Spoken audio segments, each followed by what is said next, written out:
shit? No. Nah. We'll talk until we run out of steam or we hit the 15-minute mark.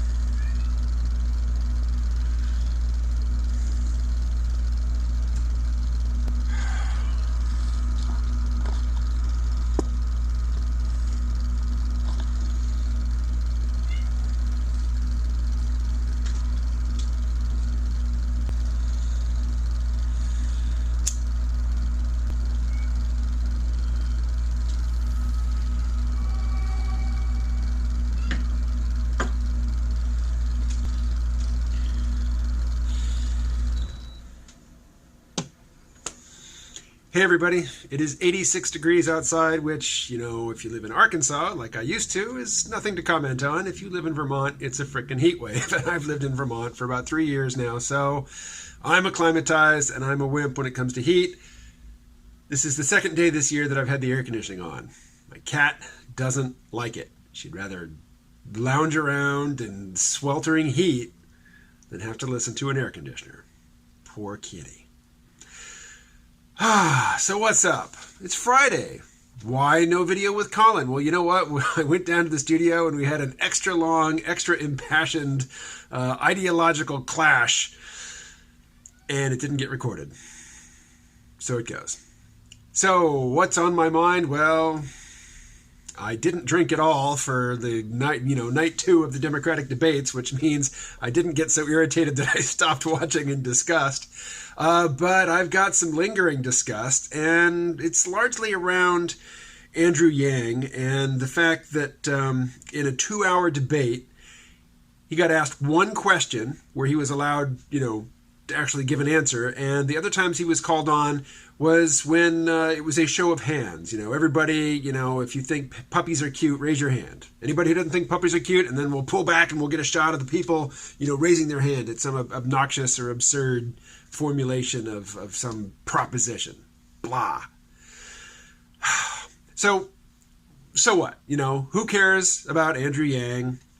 I have no expectation that he's going to win the nomination, much less, be the next president. But he's got, what he communicated very clearly in his 2 minutes and 50 seconds when he got to speak was that he has some very well thought out and detailed policy proposals on just about any topic you want to name. He's not spitballing on anything. But the debates were set up such that to get extra airtime, to actually be represented, to get some time on camera, you had to interrupt. And if you interrupted loudly enough and in a way that engaged the attention of the moderators, they would then say, okay, since you've jumped in and you're talking, you can have 30 seconds. Go. Well, that's great. But you know what? They turned off Yang's microphone, but they left on the microphones of the people they wanted to give opportunity to jump in, So tell me this. You're super mad. You're throwing around the word treason because Facebook ran some ads, that perhaps were purchased by people in Russia who were looking to disrupt the whole affair, just to throw a spanner into the works, just to make things go, shatter, clunk, and poof. But which is worse?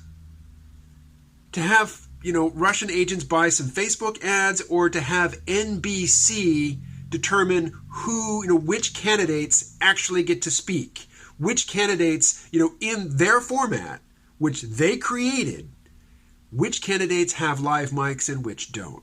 In an arena where it has been demonstrated, particularly the night before in, part 1, that if you want to talk, if you want airtime, you have to interrupt somebody else. You have to step in and demand that you be allowed to speak on a topic that you care about. But if some people have live mics and other people have dead mics, then it's just clear, who has been given an unfair advantage and who has been held back in an underhanded fashion. Which had the greater impact? Some Facebook ads or a obviously demonstrably corrupt debate process. You know, I don't think that charging people you don't like with treason and threatening to put them in front of a firing squad is a good idea. But at the same time, I'm not going to shed any tears, for network executives at NBC should they end up against the wall. I'm not saying we should kill them all. I'm just saying I won't mourn them should it happen. Not a call for violence, just a prediction about how I will feel about it if it comes about. Leave off there? Sure, we'll leave off there. I will talk to you again tomorrow.